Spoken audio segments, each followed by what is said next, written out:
Deus, quarta-feira, estamos no meio do nosso estudo da lição e, para a honra e glória de Deus, você tem dedicado esses tempos, esses minutos, né, para o estudo da palavra de Deus, para ouvir a voz dele, e eu tenho certeza que Deus está muito feliz com isso.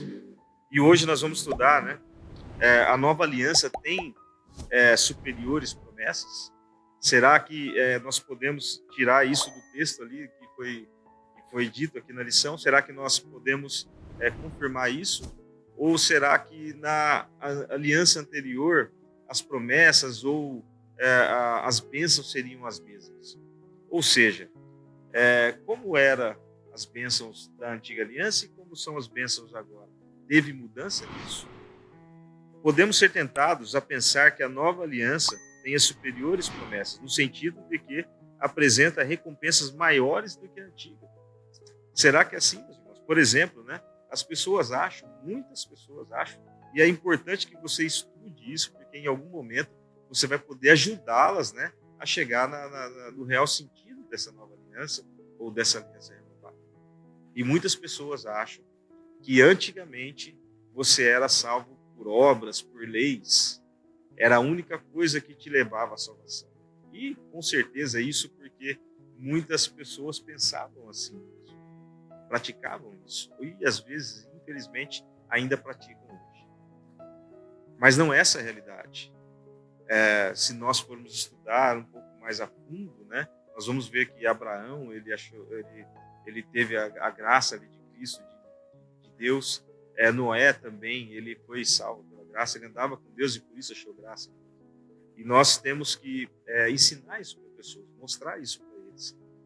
Não é através de Cristo que a salvação vem, a salvação não vem pela graça, né, a partir de Cristo. Ela era assim também no Antigo Testamento, ela era assim também na Antiga Aliança, se nós colocarmos assim, classificarmos como Antigo e como Novo. Mas o que nós podemos enxergar dentro do estudo dessa lição e aprender durante essa semana é que não existem duas alianças, né?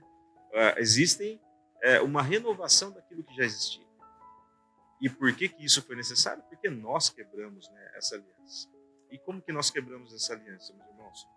Nós vimos que a idolatria, né, o objetivo do sacrifício ali, nós já estudamos isso, era o quê?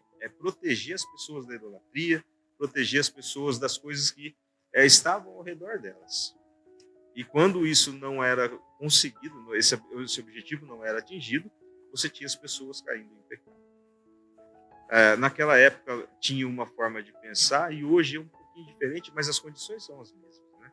Quando você se afasta um pouquinho ou quando você não ouve o que Deus tem para falar para você, você que se coloca em condições, né, de risco para poder ceder às tentações.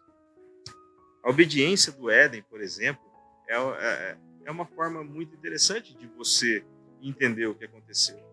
Então, observe bem.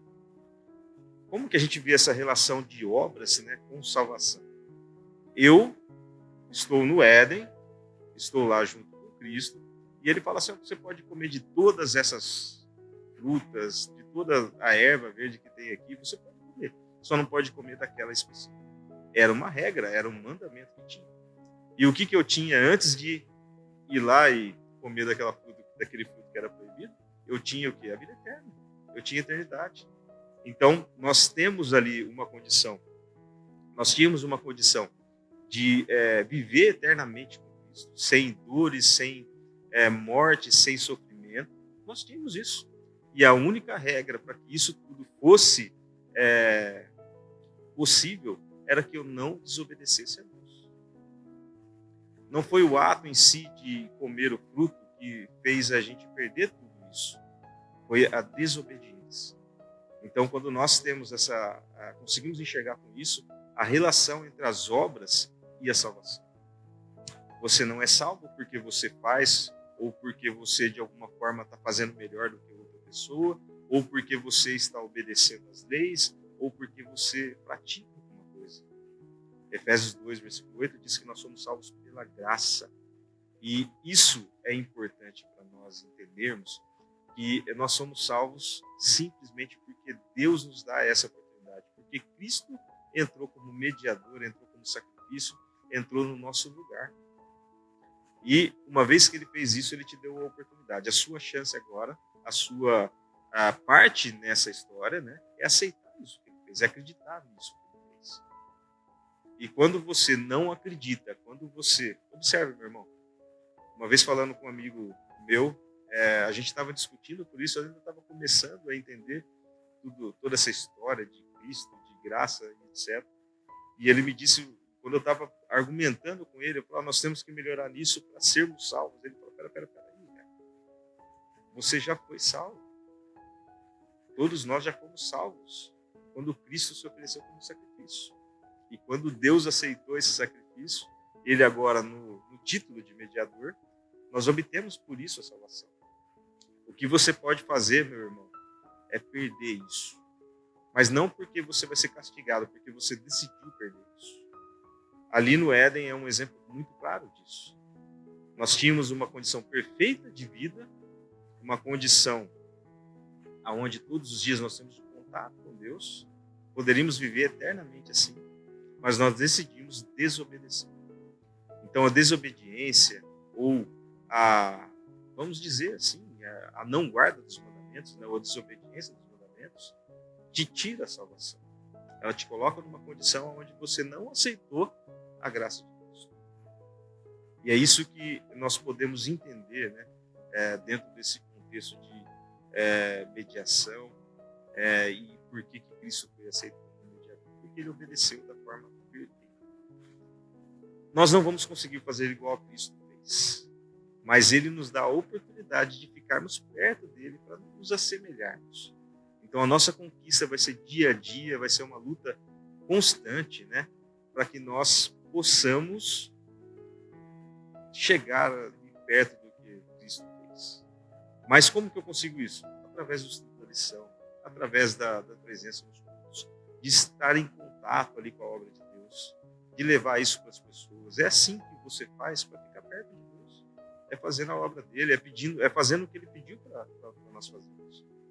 Quando ele foi embora, ele pediu, vai, prega o evangelho para as pessoas. É isso que você tem que fazer, é isso que eu tenho que fazer. Agora, como que eu vou pregar alguma coisa que eu não conheço? Demora o tempo que for, aprenda. Mas aprenda para que você leve isso para outra pessoa também. Senão não faz sentido. Nós aprendemos isso.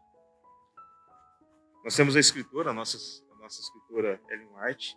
Ela tem um texto aqui, que está no livro Caminho a Cristo, né, que está aqui na lição, e diz uma coisa muito importante para nós.